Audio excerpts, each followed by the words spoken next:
My name is Patricia Hart, and I'm telling you this like I'd tell it to a friend over a late cup of coffee, because that's the only way I know how to say it without making it sound like a dream. My parents were known all over America for their company and their perfect picture of success. People spoke about them the way they speak about tall buildings, like they were always going to stand no matter what. We lived in a tall red house with white windows in Beacon Hill, Boston, the kind of house that looks calm even when the people inside it are not. Every December the house turned into a neat show. Pine smell in the halls, warm lights around the stair rail, and shiny ornaments placed so carefully you could tell no one was allowed to touch them. That Christmas party was a big one even for my parents.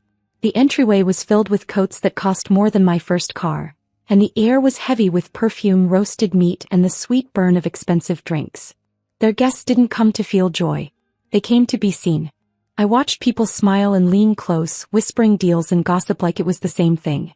In our dining room, the long table looked like a magazine cover. Bright candles, red napkins folded into perfect shapes, and plates that felt too fancy for food. I remember thinking the room looked warm, but the warmth wasn't real. It was just light. My mother, Diane, moved through the party like she owned every breath in it. She wore pearls that hugged her neck tight, and she spoke in a soft voice that always sounded polite until you understood what she meant. My father, Victor, stayed near the fireplace, laughing with men who wanted his approval. He held his glass like it was a trophy. My brother, Logan, stood close to them, wearing a dark suit and a smile that came easy, like the whole night had been made for him. He didn't look at me much, but he didn't have to. In that house I had learned how to disappear without leaving. Guests kept arriving and each one brought the same energy, bright, hungry, and a little cruel. I saw Marissa Crowley glide in from Chicago with a silver dress that caught every light in the room, and she laughed too loudly at jokes that weren't funny. I saw Caleb Winters from Denver shaking hands and talking about new buildings like he built them with his bare hands. I heard Nora Phelps from Savannah telling anyone who would listen that family is everything, while her eyes looked right past me like I was a chair.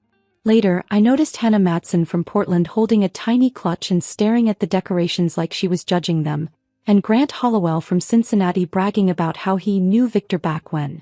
Their voices blended into one long sound, like a river you can't cross. I tried to play my role. I smiled when someone spoke to me, I nodded when they talked about the company, and I kept my hands busy so nobody would notice they were shaking. Under the noise, I could feel a quiet pressure building like the whole house was waiting for something. My parents loved big moments. They loved making announcements in front of people who would clap. They loved watching others envy them. So when my father finally tapped his glass with a spoon, the room fell into silence faster than it should have, like everyone had rehearsed it. He stood straighter, his face glowing in the firelight, and he said, "Tonight we make it official. Logan is the heir."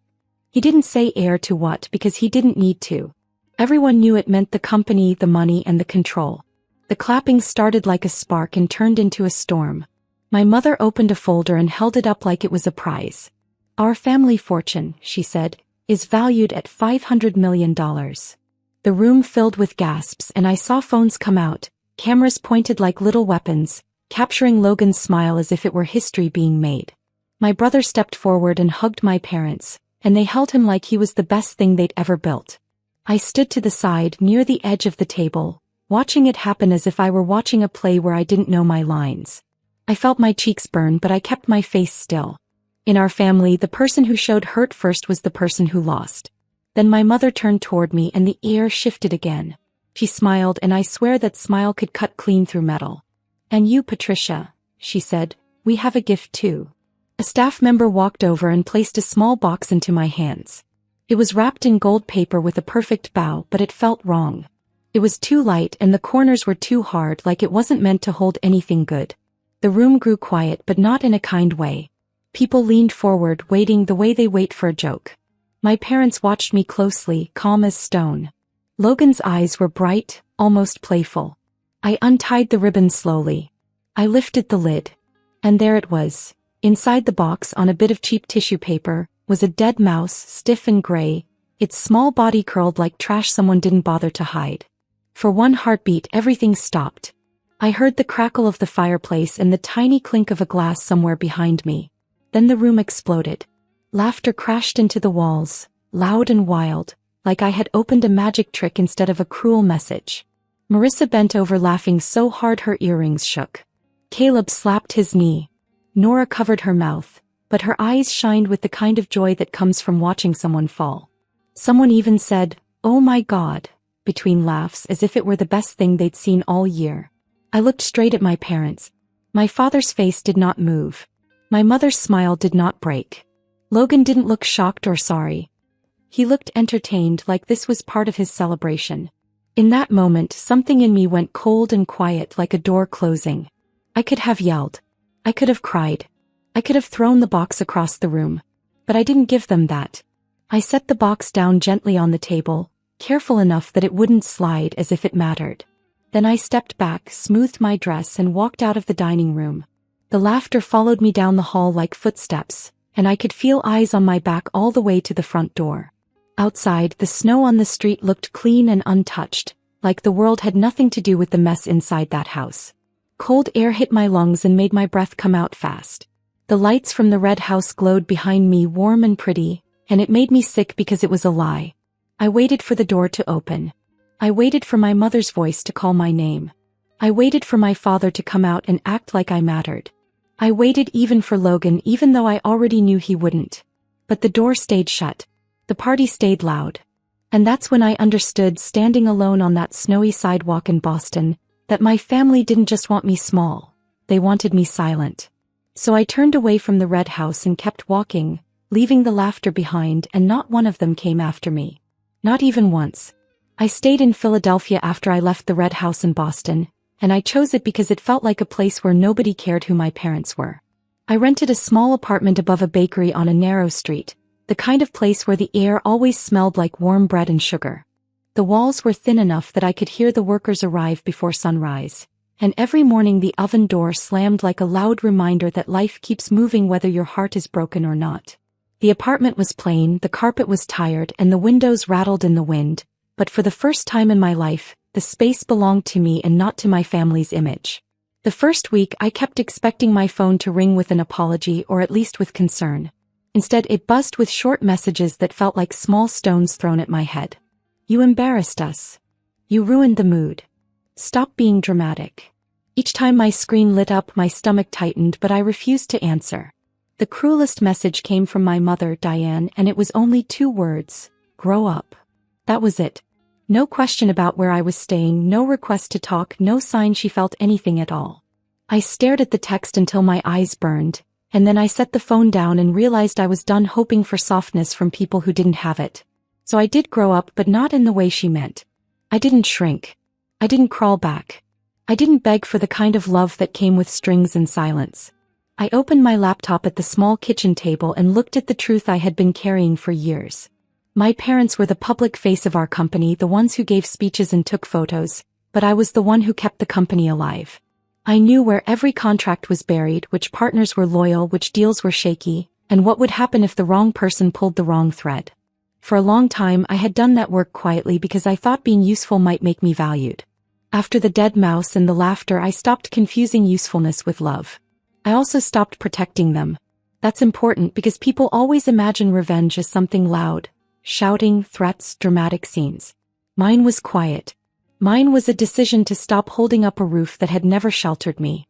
I made coffee, took steady breaths, and started organizing my thoughts like files. I wrote down the names of investors who trusted results more than charm. I listed board members who hated chaos. I reviewed emails that showed who solved problems when things went wrong. The more I looked, the clearer it became. If I stepped back even a little, my parents wouldn't know how to stand. I met Gwen Holloway in Baltimore on a rainy afternoon. She was an attorney with silver hair and calm eyes, and she spoke in clean sentences like she wasn't interested in drama. We sat in a quiet cafe and I told her what happened at the party without adding extra emotion, because the facts were already ugly enough. She listened without blinking, then leaned forward and said something that landed hard in my chest. "If you've been running this company, then you already know where the bones are." Gwen wasn't telling me to destroy anyone. She was telling me I didn't have to be afraid of the truth I had earned. A few days later, I met Elliot Marsh in Minneapolis during a quick trip I took without telling anyone. Elliot was a financial advisor who wore plain ties and carried a notebook instead of a fancy tablet. He didn't flatter me. He didn't pity me. He asked questions that forced me to speak clearly. What did I want? What did I control? What did I have proof of? When I said I didn't want to do anything illegal, he nodded like he respected that and replied, "Good. You don't need illegal. You need leverage." That word sounded harsh, but it was honest, and honesty was the only thing I trusted now. Back in Philadelphia, I began making calls. Not angry calls. Careful ones. I reached out to investors in America who had always been polite to my parents but had secretly relied on me. I didn't beg them to take my side. I showed them numbers, timelines, and plans. I reminded them of crises I had solved and deals I had saved. I kept my voice steady and my words simple because I wanted them to hear confidence, not pain. I told them one sentence again and again. If the company stays in my parents' hands, it will fall. If it comes to mine, it will grow. Some people hesitated because my parents' names still had power. But money doesn't love names forever. Money loves patterns, and I knew the pattern better than anyone. By the end of that month, I heard the first crack, and it made my hands shake. Not from fear but from realizing how fragile my parents truly were. A partner in Seattle backed out of a major deal after asking questions my parents couldn't answer. A lender in St. Louis demanded new terms because the company suddenly felt risky. A board member in Phoenix started pushing for audits and explanations, and my parents responded with speeches instead of solutions.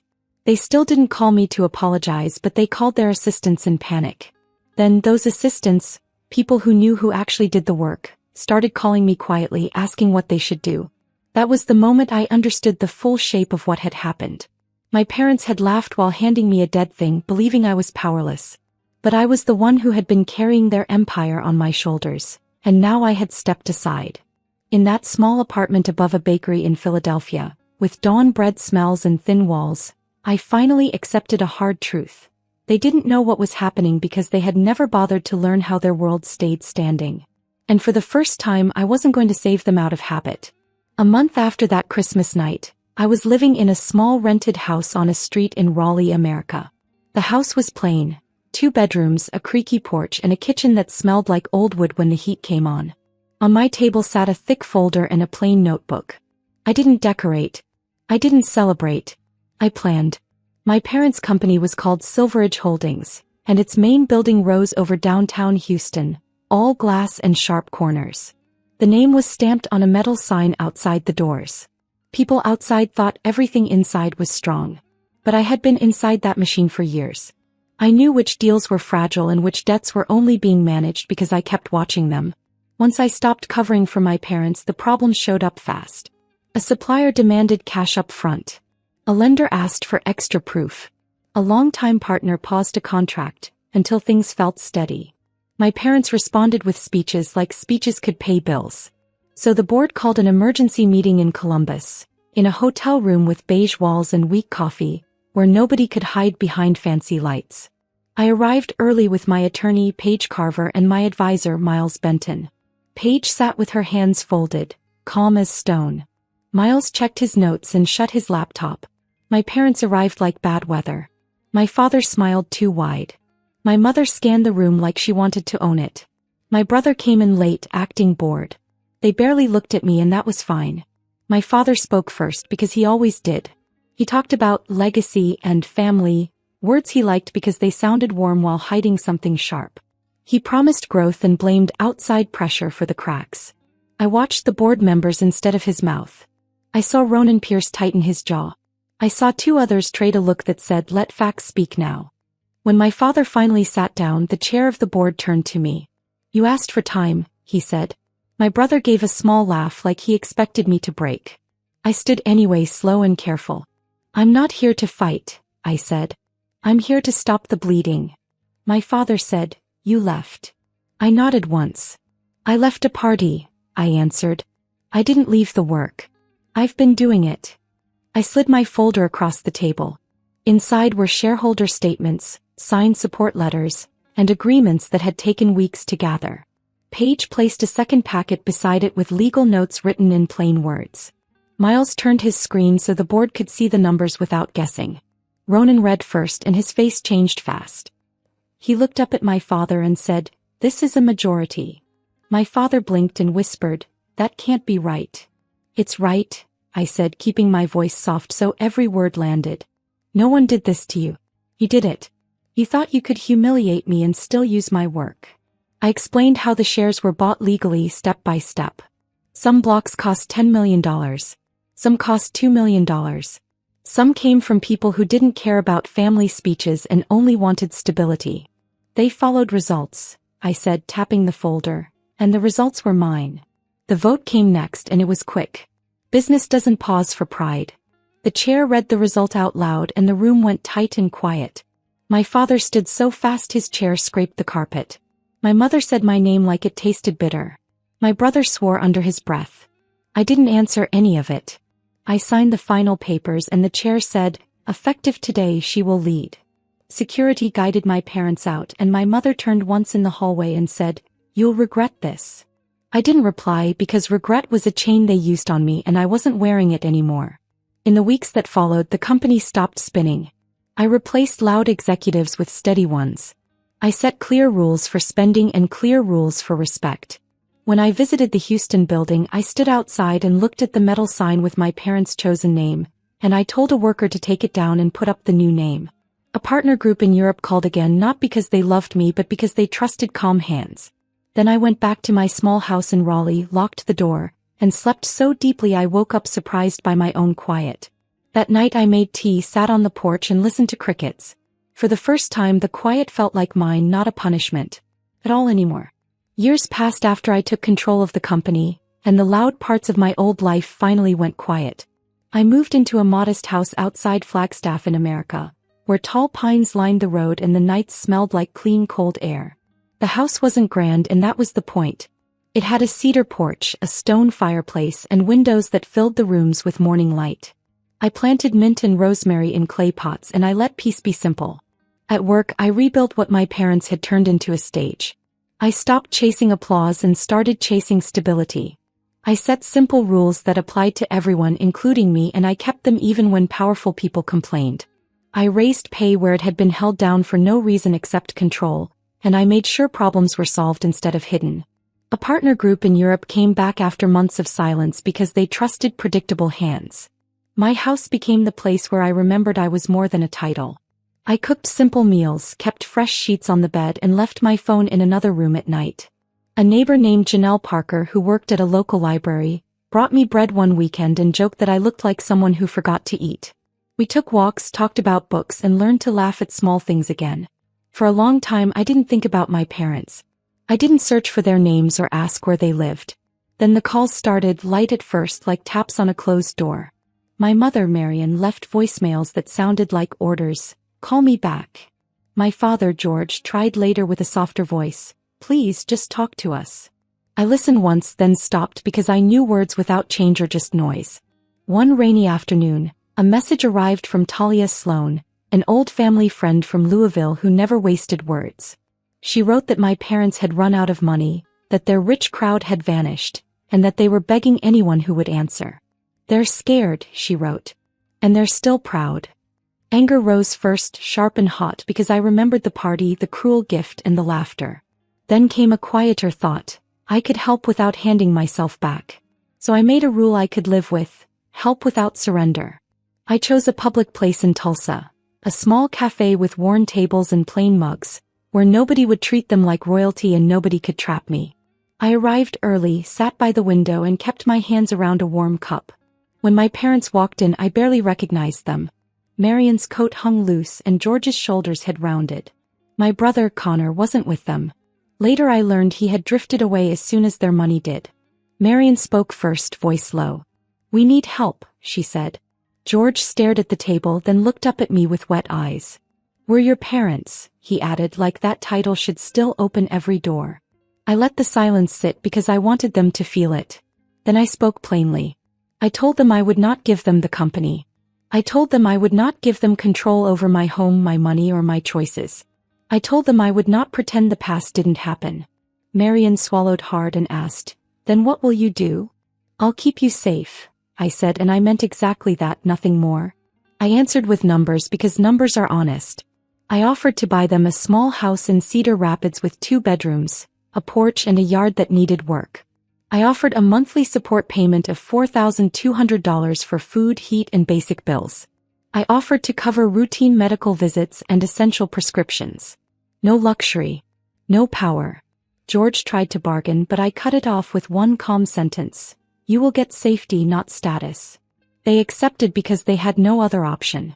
When the papers cleared, I visited the house once to make sure it was clean and livable. It smelled like fresh paint and new wood. Marion stood on the porch with her arms crossed, still trying to look unimpressed. George walked through the rooms slowly, touching a wall as if he needed proof it was real. I left them with keys, a one-page budget, and phone numbers for clinics and repair services. Then I drove back to my own house and slept like someone who had stopped bracing for the next blow. Over the next months, the calls changed. Marion stopped ordering and started asking. One evening she said she wanted to make the chicken soup I used to bring to the office when people worked late, and she asked me how I did it. George called another time to ask if porch steps should be sealed before winter, because he wanted to do it himself. They still had sharp moments and I still repeated my limits, but the sharpness came less often. I didn't rush to forgive them and I didn't pretend everything was fine. I just showed up sometimes on my terms. When I visited, I stayed for an hour, not a weekend. I brought groceries, not gifts. If the talk turned cruel, I stood up and left. That was how I kept my promise to help without surrender. When people asked if it felt good to break my parents' empire, I told them the truth. It didn't feel like revenge. It felt like taking my life back. I still remembered that party, and I always would, but the memory no longer owned me. In my small house under the pines, I could make warmth without anyone's permission. And if I chose to share a little of it, I could do it without handing the matches back to the people who once tried to burn me.